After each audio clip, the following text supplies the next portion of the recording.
Welcome to the Poetic Resurrection Podcast, where we explore perceptions. How self-reflecting questions can give you a better understanding of self. I'm your host, Sonia Iris Lozada. Stay tuned.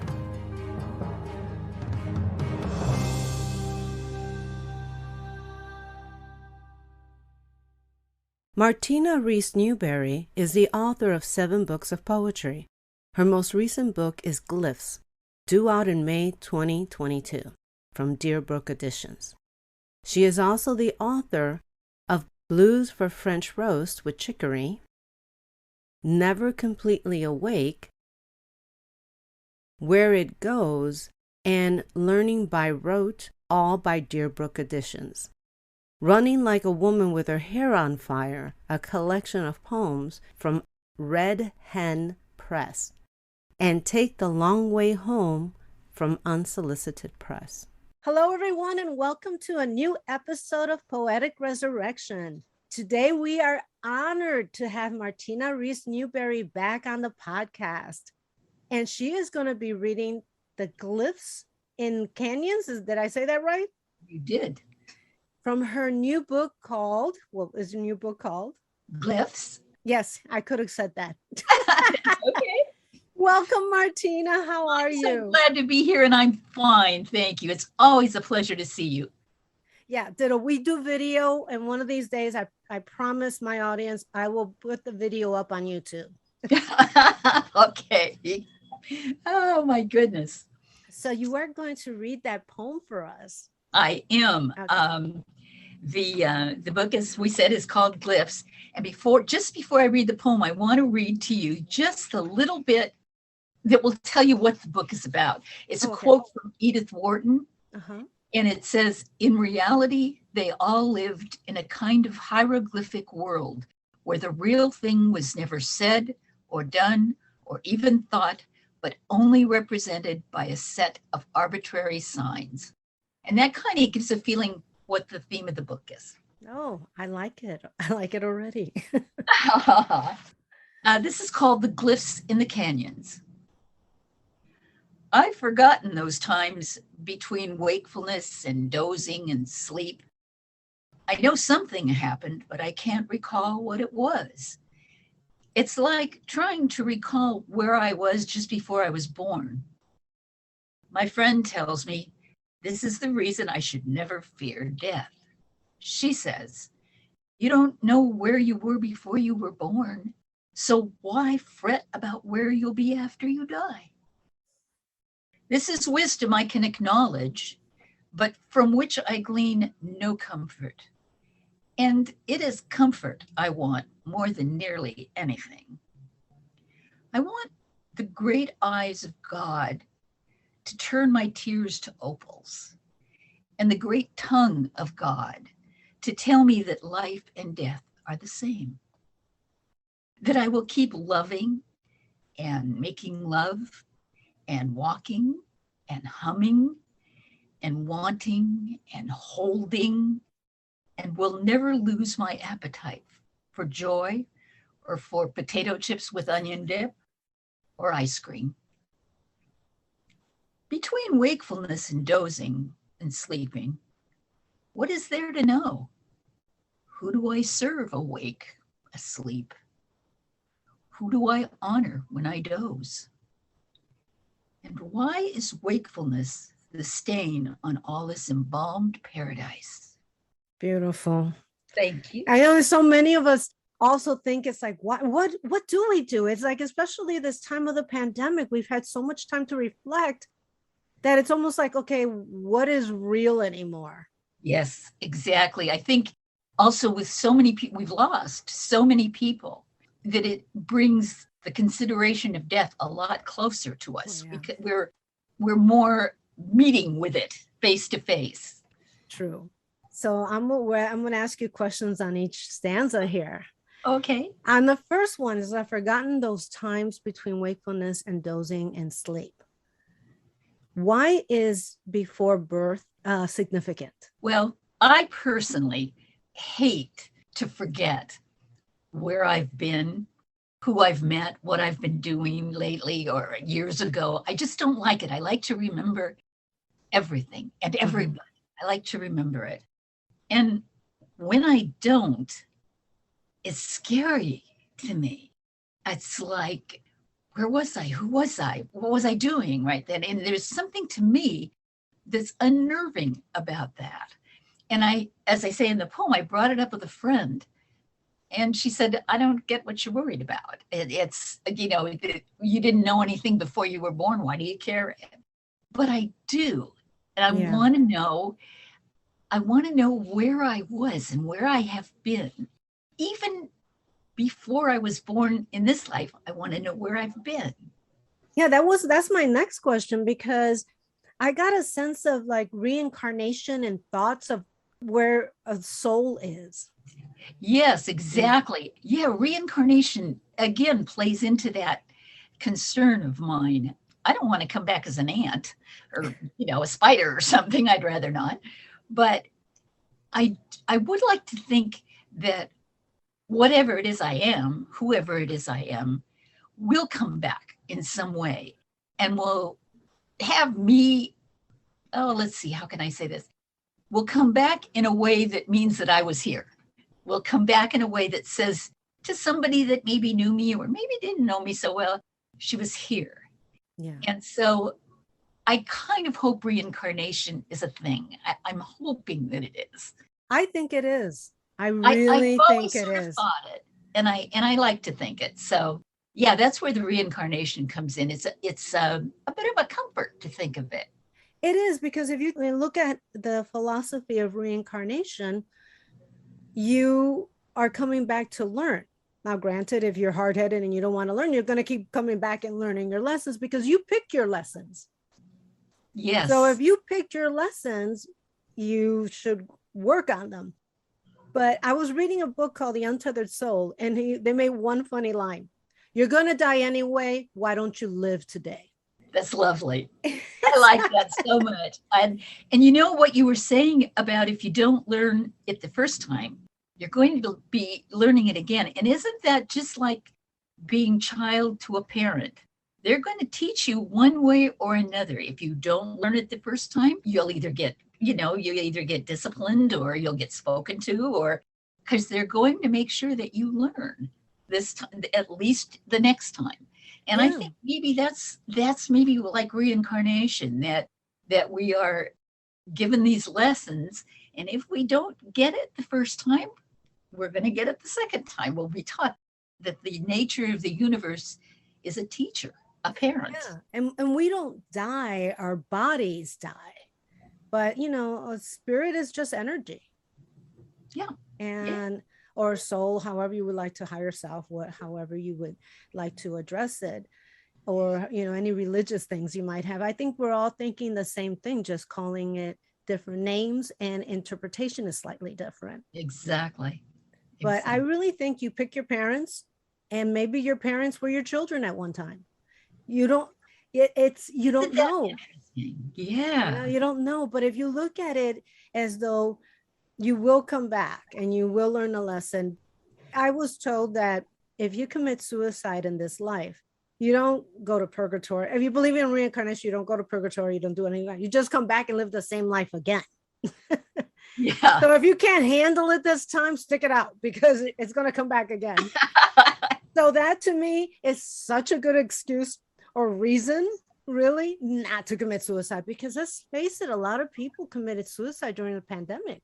Yes. Especially men. Yes. I saw that. It was pretty alarming to see how many men actually did, and it's sad. Yes. They found that women went through more depression than men, but men kind of like, you know, they took the more extreme thing to do. Right, and they gave up. Yeah. And I think in some ways, maybe not always, but in some ways, women don't give up quite as easily. I don't think we do. I think we're prone to hang in there and see what'll happen. Yeah. Not with everything, but with a lot of things. I think we definitely want to, you know, grasp something and not let go of it right at the first sign of trouble. You really work it out because you think, I think we're biologically built that way, where you think, because we're built for caring for children and caring. Exactly. So it's like, if you're not there, you can't care for them. Exactly. Not to say that there's women with children that haven't committed suicide. That has happened as well, but it's not as common. Yes. Not correct. as common. Yeah. So getting back to this beautiful poem, but from which I glean no comfort. And so my question to that section is there a reason God isn't capitalized? Because you mentioned God, but it's not capitalized. And to me, because I know you, that's got to be on purpose. Yes, it is. It's for the purpose of this particular poem. And it makes me feel so happy inside that you know my work so well. It's just so much fun. Yeah, it was not capitalized this time because the nature of the poem is I'm talking about the God thing in all of us, that you are God and I am God, and God is, in my printer, and God, God, I think what is called the Zen of Motorcycle Maintenance. You probably remember that book.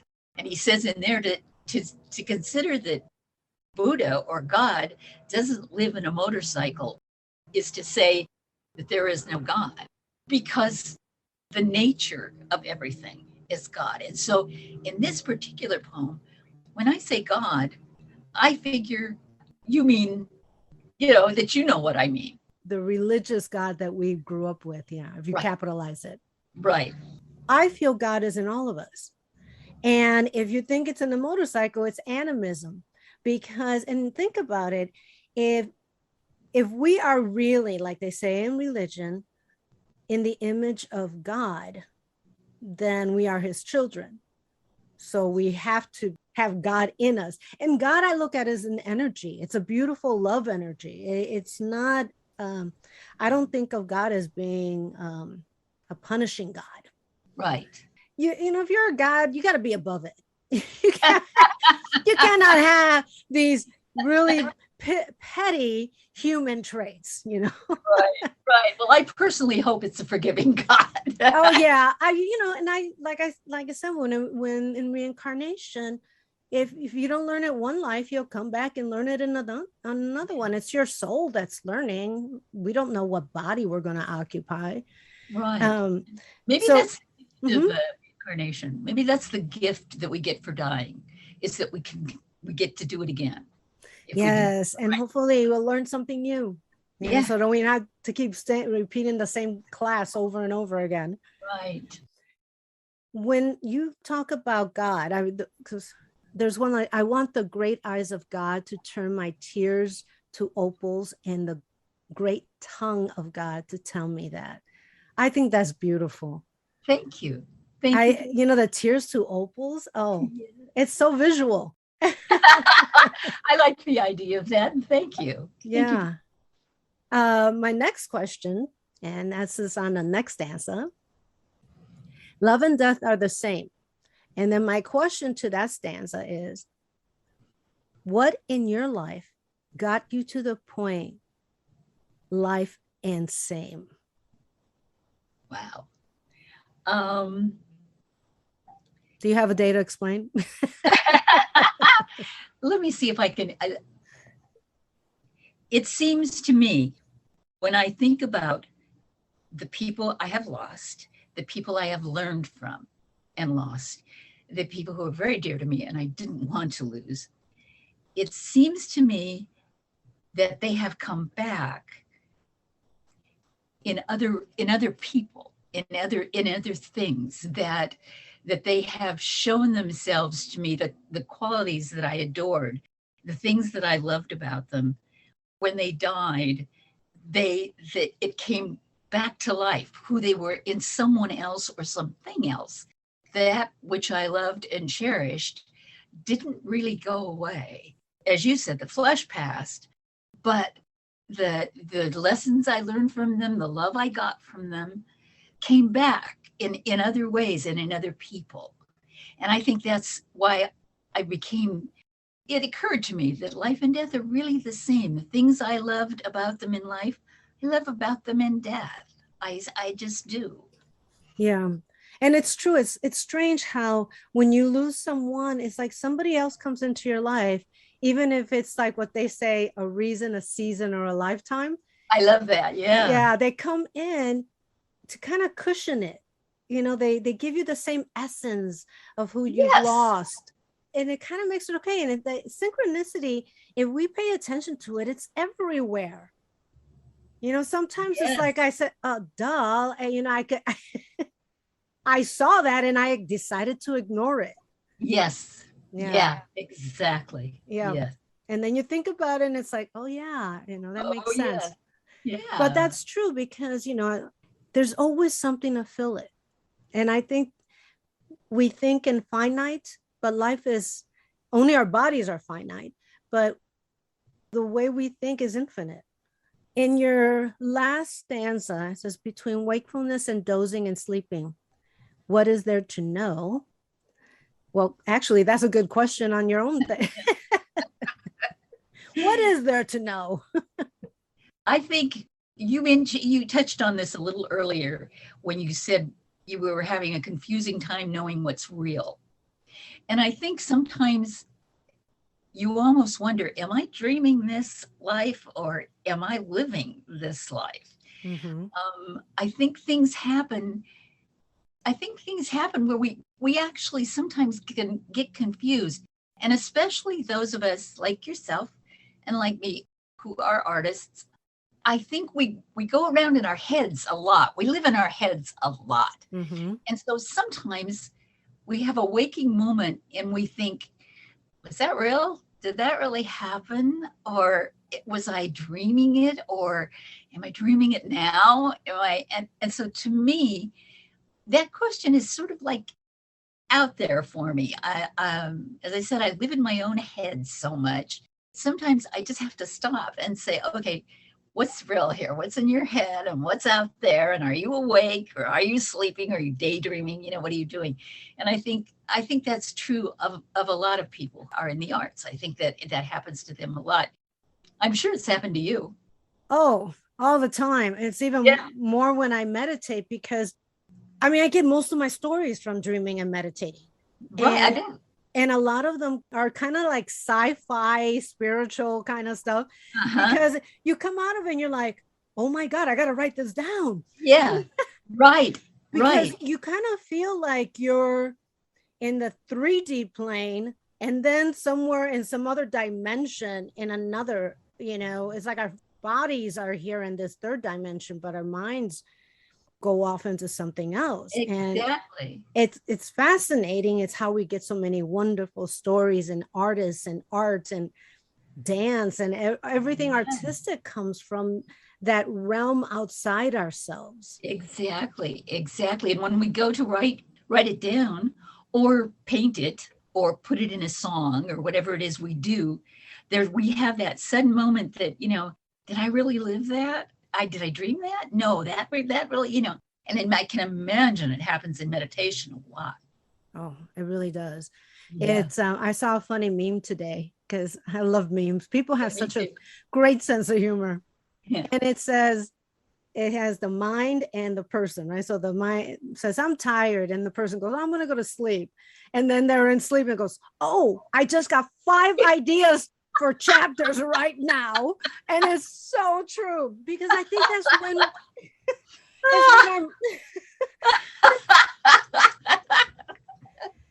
but isn't that funny. True?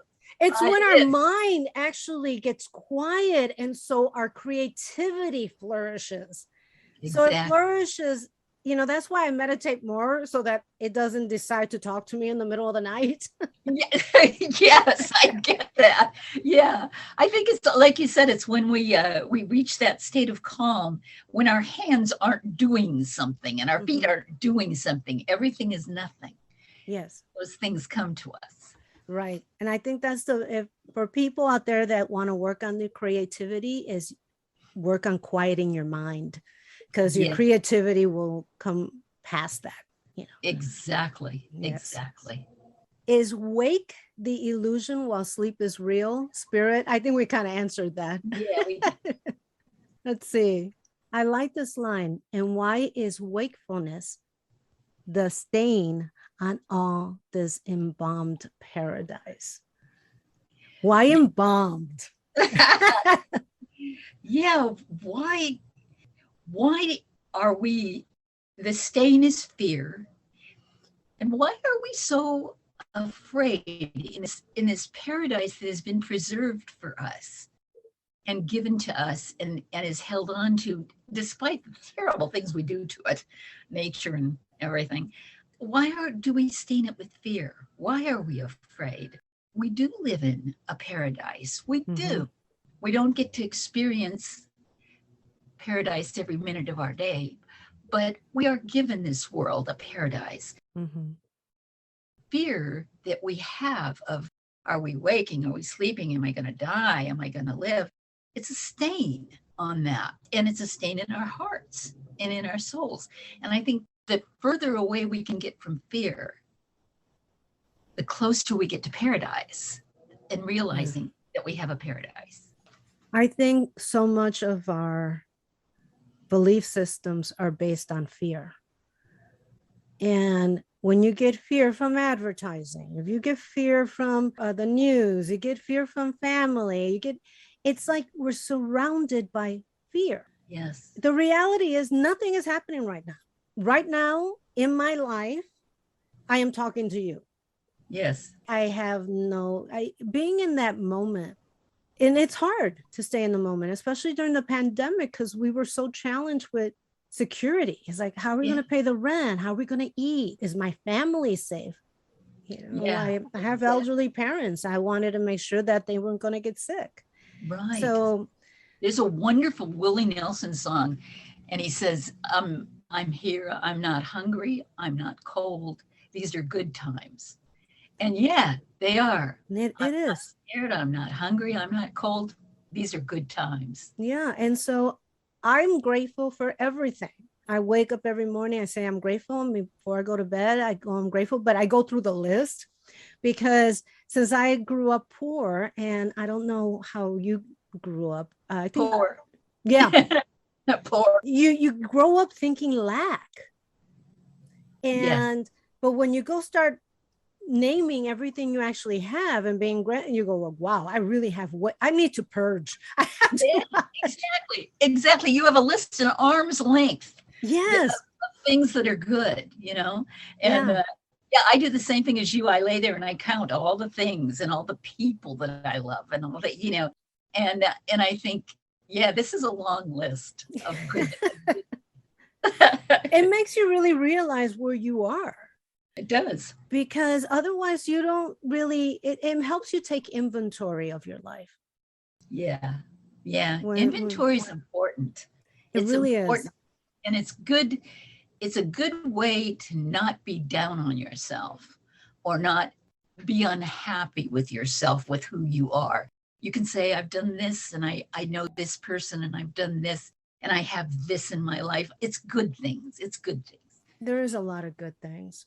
Yeah. And one of the things during the pandemic, I've been practicing this for a couple of years, but I will not be wasteful with food. Doesn't mean I'm going to eat it all before it goes bad. I mean, I could give it away. But if you look at it, something died for you to eat, be it an animal or a plant. Something died for you. And I think if people look at it that something died for you so that you can have nourishment, you'd be a lot more appreciative and less wasteful when it comes to food. Yeah, exactly. Yeah. I buy a lot of frozen because of that. Us too. Because I love fruit and vegetables. I make soup. If I'm going to have a salad, then obviously I'm going to buy salad stuff.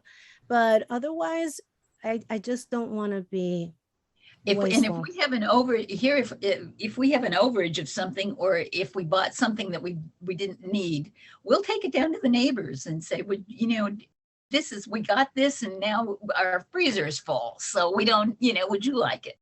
Yeah. We've been doing that since before the pandemic because we hate to waste. We don't like to waste, and there are things you can do with it. So, exactly. You don't leave it in the refrigerator waiting for it to get really exactly. to die and turn into mush. Right. If you know you're not going to eat it, Yeah. then give it away. I do that with, like, I have a bunch of ripe bananas. There's two things I do with ripe bananas. I make banana bread, or I peel them and freeze them and use them for smoothies. So it depends on my mood. Do I want to bake, or do I want to just freeze them? I think today I'm in the mood for just freezing them. Yeah, right. But right. I give that to all my neighbors because I'm not going to eat 24 cupcakes. Yeah, right. Right. I know they always ask me, when are you going to make those again? Because I don't skimp on ingredients. It's like it has a lot of walnuts in it. It has, but yeah. That sounds good. Yeah, nothing goes to waste. No. So in closing, is there anything that you would like to say to the audience? One thing I would like to say is I hope that you keep doing these because you're such a marvelous presence. Oh, thank you. I feel that so much when I talk to you. And so I'm hoping that you keep doing these. And I think the last thing I want to say is whatever your art is, wherever your creativity takes you, support the artist community. Buy the book. If you like it, tell the author. Buy the drawing, buy the music, or listen to it and tell them you like it. Anything, so that people who do these things know that there's somebody listening, that somebody's watching, somebody's hearing what I do or reading what I do. Somebody is, because that feels so great. That's such a wonderful feeling. So if we can support each other in the arts community, I think that's so important. And you do so much of that, and your program does so much of that. And so I love that, and I love you. Oh, I love you. For those of you, I know, she's been on another show, and I'm going to put the link on the bottom because you have to listen to that one. And don't call her a poetress. Of course. Oh, goodness. Your new book, when does it come out? Who is publishing it? We can't forget that. That's right. It's Deerbrook Editions. Looks like this. And I'll put a picture of it on the bottom. Okay, it's called Glyphs. I'm expecting it out any minute, like this week or next week. It should be out and about. Right now, you can get it at SPD if you have an account there, like a bookstore can get it at SPD. Or if you join the SPD, join up to SPD, it's a distributor. And they have copies of it. So you can get it from there. But if you'd like to get it from me, or you want to get it from Deerbrook, it'll be about a week or two. Okay, great. And I will also put like a little blurb out that the book is out when it is. So yeah, make sure you let me know. Thank you. So thank you. It's always so wonderful to have you on the show, because before we actually went online, we were yapping, and then we really better get this interview going. Right, exactly. And please do keep me in the loop about your new book, okay? Yes, I will. I really want to get it. Thank you for listening to the Poetic Resurrection podcast, available on Apple iTunes, Spotify, Amazon Music, Google Music, and many other podcast platforms. Please visit us and subscribe to our newsletter at poeticresurrection.com for the latest information and updates.